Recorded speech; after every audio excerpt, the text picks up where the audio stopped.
Nous écoutons la catéchèse du pape François à Rome le 31 janvier 2024.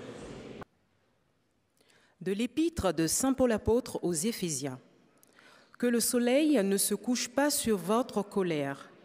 Ne donnez pas prise au diable, amertume, irritation, colère, éclat de voix ou insulte. Tout cela doit être éliminé de votre vie, ainsi que toute espèce de méchanceté. Soyez entre vous pleins de générosité et de tendresse. Pardonnez-vous les uns les autres, comme Dieu vous a pardonné dans le Christ. Parole du Seigneur. Cari fratelli e sorelle, buongiorno. Chers frères et sœurs, bonjour. Aujourd'hui, nous nous arrêtons pour réfléchir sur le vice de la colère. En ce temps, nous sommes en train de parler des vices et des vertus. Et aujourd'hui, nous parlerons du vice de la colère. Il s'agit d'un vice particulièrement sombre et peut-être le plus facile à détecter d'un point de vue physique. La personne dominée par la colère peut difficilement la dissimuler. On le reconnaît au mouvement de son corps, à son agressivité, à sa respiration laborieuse, à son regard obscur et renfrogné. Dans sa manifestation la plus aiguë, la colère est un vice qui ne laisse aucun répit. Si elle naît d'une injustice subie ou ressentie comme telle, elle ne se déchaîne souvent pas contre le coupable, mais contre le premier malchanceux. Il y a des hommes qui retiennent leur colère au travail, se montrant calmes et compatissants, et qui, une fois à la maison, deviennent insupportables pour leurs femmes et leurs enfants. La colère est un vice envahissant. Elle est capable de nous priver de sommeil et de nous faire constamment comploter dans notre esprit, nous rendant incapables de trouver une barrière qui nous permettrait de raisonner et de penser. La colère est un vice destructeur des relations humaines. Elle imprime l'incapacité à accepter la diversité de l'autre, surtout lorsque ses choix de vie divergent des nôtres. Elle ne s'arrête pas au mauvais comportement d'une personne. Elle jette tout dans la marmite. Elle jette le bébé avec l'eau du bain. C'est l'autre tel qu'il est, l'autre en tant que tel qui provoque la colère et le ressentiment. On se met à détester le ton de sa voix, les gestes banals de la vie quotidienne, ses façons de raisonner et de sentir. Lorsque la relation atteint ce niveau de dégénérescence, la lucidité est désormais perdue. Oui, la colère fait perdre la lucidité. Parce que l'une des caractéristiques de la colère est que parfois, elle ne réussit pas à s'apaiser avec le temps. Dans ce cas, même la distance et le silence, au lieu d'apaiser le poids de l'incompréhension, l'amplifient.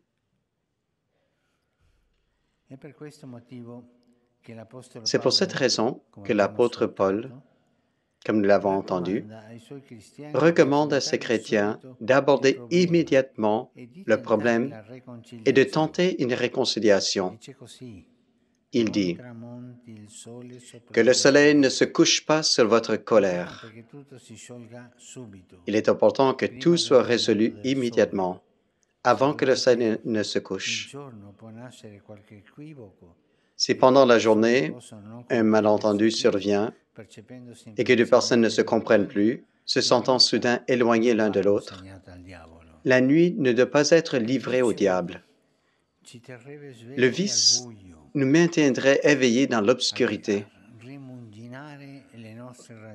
ruminant les raisons et les erreurs inexplicables qui ne sont jamais les nôtres, mais toujours celles de l'autre. C'est ainsi. Lorsqu'une personne est sous l'emprise de la colère, elle dit toujours que le problème vient de l'autre. C'est toujours de l'autre. Elle n'est jamais capable de reconnaître ses propres défauts ou ses propres fautes. Dans le Notre Père, Jésus nous fait prier pour nos relations humaines, qui sont un terrain miné, un plan qui ne s'équilibre jamais parfaitement.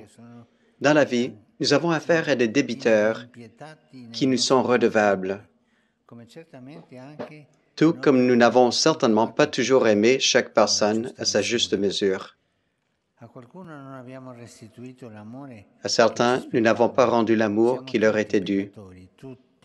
Nous sommes tous pécheurs, tous. Notre compte est dans le rouge.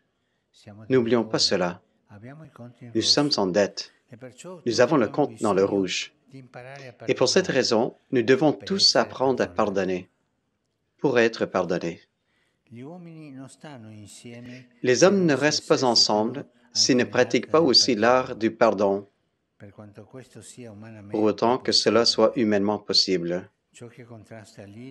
Ce qui peut contrer la colère, c'est la bienveillance, l'ouverture du cœur, la douceur, la patience. Mais à propos de la colère, il faut dire une dernière chose. C'est un vice terrible, a-t-on dit. Il est à l'origine des guerres et des violences. Le poème de l'Iliade décrit la colère d'Achille, qui serait la cause d'un deuil infini. Et tout ce qui naît de la colère n'est pas mauvais. Les anciens savaient bien qu'il y a en nous une part d'irascibilité qui ne peut et ne doit pas être niée. Les passions sont, dans une certaine mesure, inconscientes. Elles se produisent. Ce sont des expériences de la vie. Nous ne sommes pas responsables de l'apparition de la colère, mais nous sommes toujours responsables de son développement. Et parfois, il est bon que la colère soit évacuée de la bonne manière. Si une personne ne se met jamais en colère, s'il n'est pas indigné par une injustice, s'il ne ressent pas un frémissement dans ses tripes face à l'oppression d'une personne faible, cela signifierait qu'elle n'est pas humaine et encore moins chrétienne. Il y a une sainte indignation qui n'est pas la colère. C'est un mouvement de l'intérieur, une sainte indignation. Jésus l'a connu plusieurs fois dans sa vie. Il n'a jamais répondu au mal par le mal, mais dans son âme, il a ressenti ce sentiment et dans le cas des marchands du temple, il a accompli une action forte et prophétique, dictée non par la colère, mais par le zèle pour la maison du Seigneur. Il faut bien distinguer. Une chose est la sainte indignation, une autre chose est la colère, qui est mauvaise. Il nous appartient, avec l'aide de l'Esprit Saint, de trouver la juste mesure des passions. Il faut bien les éduquer pour qu'elles s'orientent vers le bien et non pas vers le mal. Merci.